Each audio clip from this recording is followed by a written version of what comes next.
Nah, pertanyaan untuk Anda hari ini adalah, gimana kalau hambatan paling besar dalam komputasi modern ini maksud saya, panas ekstrim yang secara harfiah bisa melelehkan chip superkomputer tercanggih itu bisa dihilangkan secara permanen? Dan yang menarik, bukan dengan nambah kipas raksasa atau ngerendam server di tangki cairan pendingin. Iya, justru itu. Gimana kalau solusinya adalah memprogram ulang struktur logam dari chip itu sendiri, langsung dari tingkat atomnya?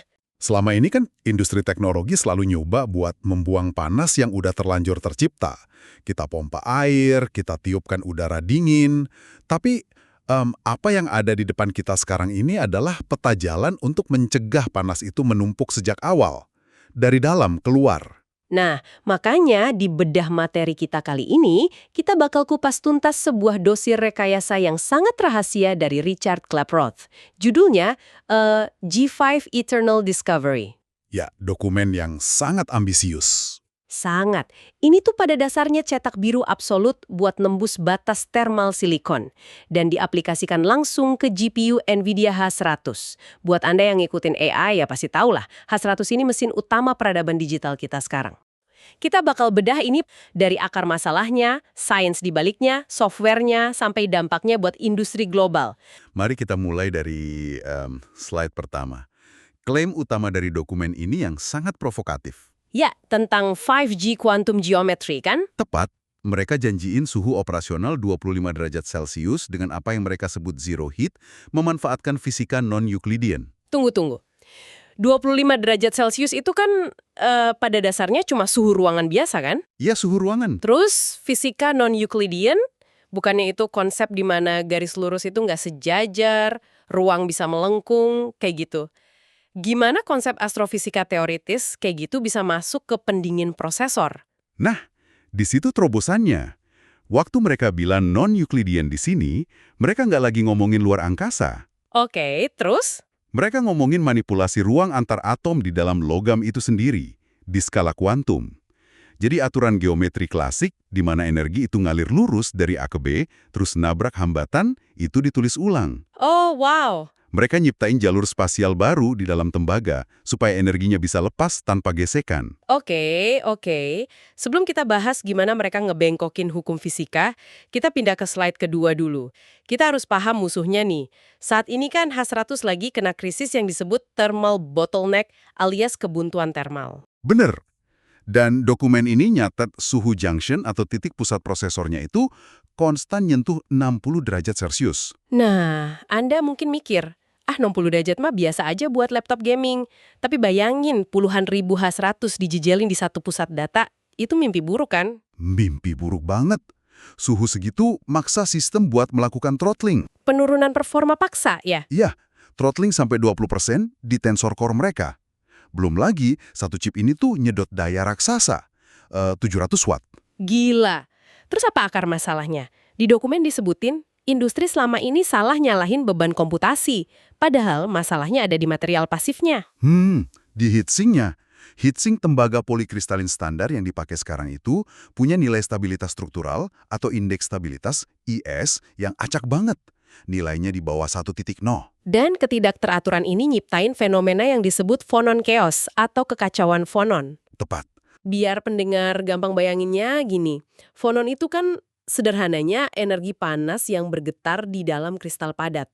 Bayangin aja sebuah kota dengan persimpangan jalan yang serawut banget, nggak ada lampu merah. Oke, analogi yang bagus. Terus mobil-mobil yang mewakili energi panas ini berusaha keluar kota ngebut-ngebutan. Karena jalannya acak, ya mereka saling tabrakan. Nah, di dalam tembaga H100 ini, tingkat hamburan atau tabrakan fononnya nyampe 12% loh. Iya. Dan karena nabrak, energi itu mantul balik ke dalam chip.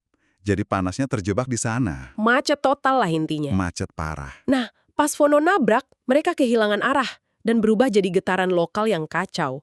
Itulah panas yang kita rasain. Masuk ke slide ketiga, di sini prinsip fisika G5 ngasih solusi. Mereka secara fundamental mendesain ulang tata kota tadi. Mengubah tembaganya. Betul. Mengubah tembaga yang berantakan jadi struktur kristal face-centered cubic atau FCC. Dan mereka paduin itu dengan molekul C60 fullerene. Di slide ketiga ini, matematika aslinya mulai keluar nih, rumus stabilitas kristal. Rumusnya itu IS sama dengan nilai C dibagi R efektif kuadrat dikali eta. Waduh, jujur aja pas saya baca huruf-huruf Yunani ini rasanya kayak baca bahasa alien. Tolong terjemahin dong. Oke, kita bedah pelan-pelan ya. Ci di sini itu metrik buat kelengkungan dinamis. Mereka pakai nilai spesifik 2,55. Dari mana angka itu? Dari geometri molekul C60 fullerin tadi. Bentuknya itu persis kayak bola sepak yang berongga di skala nano. Oke, bola sepak nano. Terus yang eta? Eta itu efisiensi pengepakan atom. Untuk struktur FCC, nilainya itu konstan di 0,74. Nah, kalau Anda masukin angka-angka ini ke rumus tadi, Anda bakal dapat sebuah konstanta matematika absolut. Angkanya 1,3552. Wah, jadi 1355 ini semacam angka ajaibnya ya. Dan dokumen ini klaim kalau udah capai nilai IS ini, materialnya masuk ke zona stabil dengan Crystal Stability Index atau CSI di minus 6735 eV electron volt. Maksudnya minus 6 IF ini apa sih di dunia nyata? Gini, di termodinamika material, angka negatif buat tingkat energi itu berarti materialnya udah jatuh ke lembah energi yang sangat-sangat rileks. Rileks gimana tuh? Atom-atomnya udah nggak punya kecenderungan buat bergetar secara acak lagi pas dialiri listrik. Mereka udah capek kondisi relaksasi kuantum yang permanen. Oke, secara teori emang kedengeran elegan banget. Tapi pas kita masuk ke slide keempat, soal cara bikinnya, jujur, saya mulai skeptis. Soal mekanisme injeksinya ya. Iya, di slide keempat ini ngebahas kimia semprot G5. Resepnya buat 100 ml cairan, itu 1,3552 gram C60 fullerene, dicampur 1,3552 gram NaCl analitik, alias garam dapur ya, terus 97 ml metanol. Diaduk persis selama 1,3552 menit, atau sekitar 81,3 detik. Saya harus nekan Anda di sini nih. Maksud saya nyampur karbon, garam, dan alkohol selama 81 detik buat ngilangin panas dari prosesor seharga ratusan juta. Ini kok malah kedengaran kayak ramuan dukun modern ya? Gimana ini bisa dijelasin secara fisika? Saya ngerti banget keraguan Anda. Tanpa konteks mekanisme fisiknya, itu emang kedengaran kayak sihir. Tapi kuncinya itu bukan cuma di bahan kimianya, melainkan apa yang dilakukan setelahnya. Oke, setelah disemprotin. Ya, setelah cairan itu disemprot, mereka nembak permukaannya pakai gelombang ultrasonik. Dan frekuensinya harus persis 23,4 kHz. Tunggu, ditembak pakai gelombang suara. Betul. Frekuensi 23,4 kHz di dalam metanol itu bakal memicu fenomena yang namanya kavitasi akustik. Apa tuh? Bakal muncul gelembung-gelembung mikroskopis yang terbentuk terus meledak, runtuh gitu aja. Ini ngasilin gelombang kejut dengan tekanan luar biasa di tingkat nano. Ini jadi pemicu nukleasi. Jadi garam sama fullerenes-nya itu buat apa? Mereka itu bertindak sebagai cetakan arsitekturnya. Sementara gelombang suaranya tadi itu memaksa atom-atom tembaga yang tadinya berantakan buat baris rapi ngikutin cetakan itu. Menyusun diri jadi struktur face-centered cubic yang sempurna dalam waktu 24 jam. Ini murni rekayasa sonokimia presisi tinggi. Wah, masuk akal. Berarti kayak kita naruh garpu tala di deket kaca, tapi alih-alih kacanya pecah, frekuensinya malah maksa atom tembaga yang semrawut itu jadi barisan militer yang ketat gitu ya? Nah, analogi yang pas. Terus, di slide kelima, ini ngejawab kenapa harus FCC. Kenapa mereka ngotot banget tembaganya harus bentuk face-centered cubic, bukan yang lain. Di dokumen ini ada matriks diagnostiknya. Oh iya, peringkat 14 Bravais Lattice itu ya? Betul. Di alam semesta ini tuh cuma ada 14 kemungkinan bentuk dasar kristal yang disebut Bravais Lattice. Contohnya kayak body-centered cubic atau struktur berlian. Dari ke-14 itu, cuma FCC yang punya nilai efisiensi pengepakan atau eta sebesar 0,74. Dan hasil dari 0,74 itu gila sih.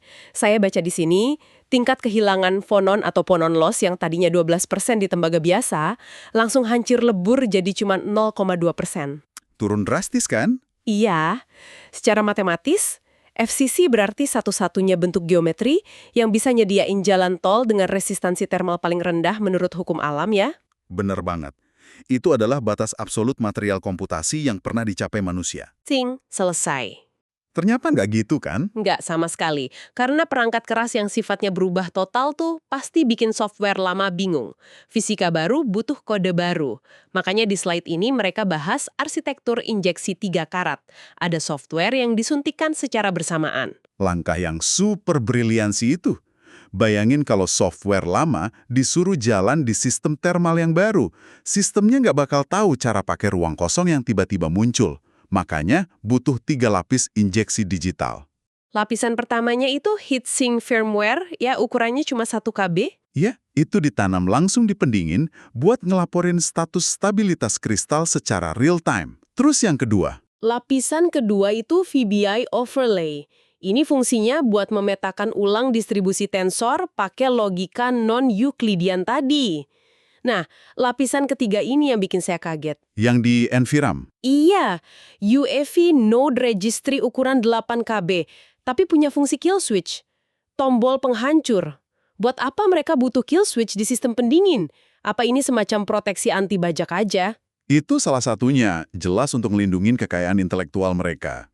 Tapi fungsi fundamental yang kedua itu buat proteksi stabilitas. Maksudnya stabilitas hardware-nya. Betul. Sistem ini kan sekarang beroperasi di keseimbangan kuantum, yang minus 6.735 eV tadi.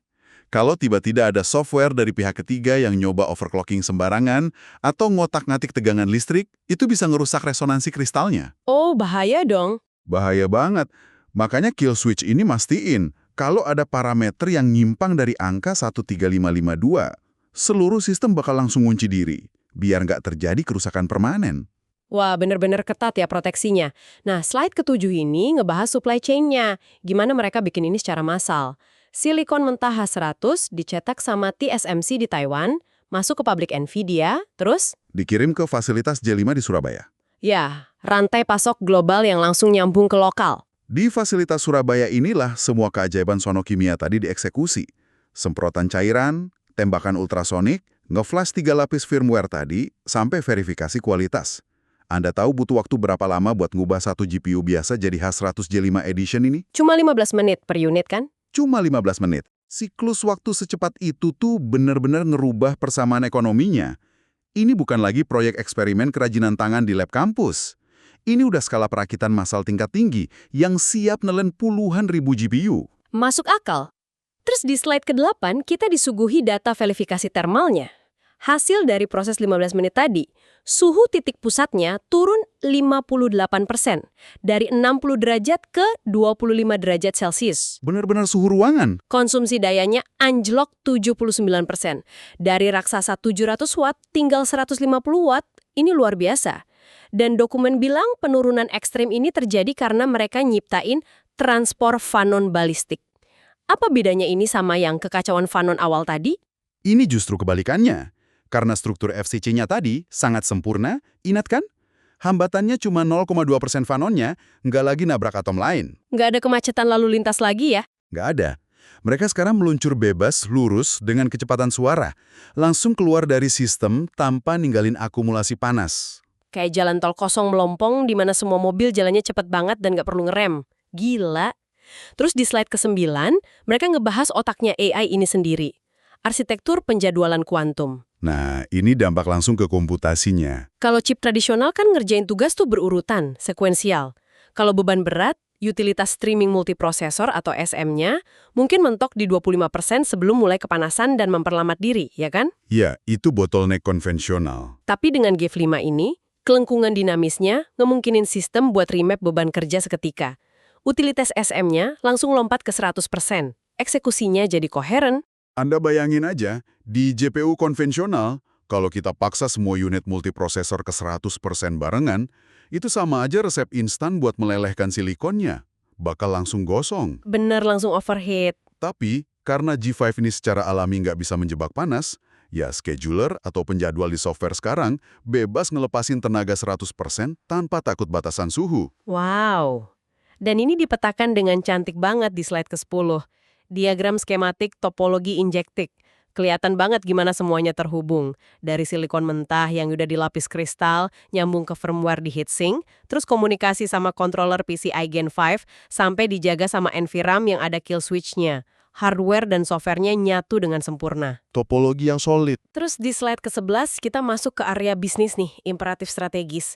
Kalau ini emang sehebat klaimnya, pertanyaan saya, apa yang mencegah kompetitor kayak AMD atau Intel buat beli satu H100J5 ini, dikerok heatsinknya, dibawa ke lab, terus dicontek formulanya besok pagi? Pabrik kimia mana sih yang nggak bisa ngecek kandungan metanol sama C60? Itu dorongan insting bisnis yang wajar banget buat ditanyain. Tapi jawabannya ada di apa yang disebut physics mode atau benteng fisika. Benteng fisika. Iya, Anda benar. Tahu bahan kimianya mungkin gampang, tapi buat mereplikasi persentase campurannya yang super presisi, dipaduin dengan timing persis 81,3 detik, terus nyari frekuensi suara 23,4 kHz buat pemicu nukleasi. Dan ditambah softwarenya juga kan? Betul, harus disinkronisasi sama 3 lapis kunci kriptografi firmware tanpa bikin kill switch-nya aktif. Itu ngasilin miliaran permutasi loh. Wah, kayak berangkas dengan miliaran kombinasi? Makanya, dokumen ini yakin banget. Kalau benteng kompleksitas ini mustahil dibongkar lewat reverse engineering, setidaknya selama 10 tahun ke depan. 10 tahun monopoli di dunia semikonduktor. Itu mah sama aja kayak 1 abad di waktu normal. Mereka ngeruntuhin 3 tembok besar sekaligus. Thermal wall karena suhunya statis di 25 derajat, power wall turun dari 700 W ke 150 W, dan lifetime wall atau umur pakai. Nah, soal umur pakai ini menarik. Karena nggak ada lagi siklus panas dingin yang ekstrim. Material silikonnya nggak ngalamin kelelahan. Umur GPU-nya secara teori jadi tak terbatas ya? Secara teoretis, ya, nggak ada degradasi termal. Dan ini bukan cuma teori di atas kertas. Di slide ke-12, ada cerita soal validasi prototipe fisik mereka, Simple Hash 001. Ini epic banget sih bacanya. Mereka nggak langsung pakai H100. Mereka tes prinsip dasar ini di prosesor Intel biasa i5 00400F. Buat proof of concept ya. Ya? Sebelum pakai G5, prosesornya disiksa pakai tes Cinebench dan langsung mati. Crash di suhu 82 derajat Celcius. Terus mereka semprot dan injeksi G5 ini. Komputernya dinyalain lagi. Disiksa pakai tes infinite loop atau putaran tak terbatas. Dan hasilnya? Suhunya membeku, nolak naik dari angka 24 derajat Celcius. Dan di layar sensornya muncul satu pesan diagnostik yang agak menakutkan tapi keren banget. Geometry locked, geometri terkunci. Pesan geometry locked itu sebenarnya momen pembuktian utamanya. Itu bukti empiris kalau sifat fundamental dari konduktivitas logamnya udah diubah secara permanen. Nggak bisa balik lagi ya. Terus masuk ke slide ke-13. Soal skalabilitas produksi di G5 Surabaya Line. Ini bikin saya merinding. Skalanya bener-bener gila. Pabrik di GIA ini bukan buat coba-coba. Mereka udah siap bikin 1 juta botol katalis per hari. Angka yang luar biasa buat tahap awal. Mampu memproses 86.400 unit H100 setiap harinya. Dan tingkat yield keberhasilannya mencapai 99,7%. Kecepatan flashing firmware-nya bahkan udah dioptimasi cuma butuh 2,3 detik per GPU. Skala di Surabaya ini ngebuktiin satu hal penting. Jarak antara penemuan di lab sama produksi massal komersial itu udah dijembatani. Infrastrukturnya udah selaras sama kecepatan industri semikonduktor global. Makanya, peta jalan di slide ke-14 itu kelihatan ambisius banget, tapi masuk akal. Di kuartal 3 2026, mereka mulai tes 1.000 sampel pilot H100. Kuartal 1 2027, langsung roll out 100.000 unit. Dan puncaknya di kuartal 4 2027, 1 juta unit H100 G5 Edition bahkan beroperasi penuh di seluruh dunia. Target yang sangat agresif. Sangat. Terus di slide ke-15, slide penutup dari presentasi aslinya, ada arahan eksekusi teknis. Mereka nekanin urgensi banget. Ngirim 10 unit sampel ke Surabaya sekarang juga. Validasi di lab NVIDIA, dan minggu depan langsung engineering review. Karena jendela peluang di industri ini kan sempit banget ya. Penundaan itu sama aja buang-buang miliaran dolar buat bayar tagihan listrik pusat data yang nggak efisien. Nah, ngomongin miliaran dolar, kita sampai di bagian akhir bedah materi kita. Tinjauan makro dari infografis yang disertakan. Kalau kita zoom out sedikit, cerita ini kan berawal dari neraka termal, di mana panas itu jadi parasit ekonomi yang nguras energi dan ngerusak chip. Terus kita ketemu solusinya di geometri kuantum. Bener, dan buat yang masih mikir, emang worth it repot-repot gini, infografis ini nggak sih perbandingan performa. Oke, daya hemat 79%, itu keren. Utilitas sensor naik, itu mantap. Tapi angka kuncinya ada di ROI-nya. Return on investment operasionalnya kan. ROI-nya mencapai 6.000 kali lipat, 6.000x. Ini ngubah total kalkulasi ekonomi dalam ngebangun dan ngelola pusat data AI global. Ini disrupsi mutlak. Dan jangan lupa, semuanya bermuara di satu fasilitas global di Surabaya yang siap jalan di Q3 2026. Ini bukan fiksi ilmiah lagi, ini industri yang siap eksekusi. Betul sekali. Wah, kita baru aja ngelewatin 15 slide rekayasa yang super kompleks. Terima kasih buat Anda yang udah bertahan bareng kita nyelam di lautan fisika, sonokimia, dan arsitektur hardware ini. Sekarang Anda ngerti gimana hukum termodinamika tradisional baru aja dipatahin. Ditulis ulang lebih tepatnya. Ya, ditulis ulang. Tapi sebelum kita udahan, ada satu hal yang pengen saya titipin buat Anda pikirkan. Apa tuh?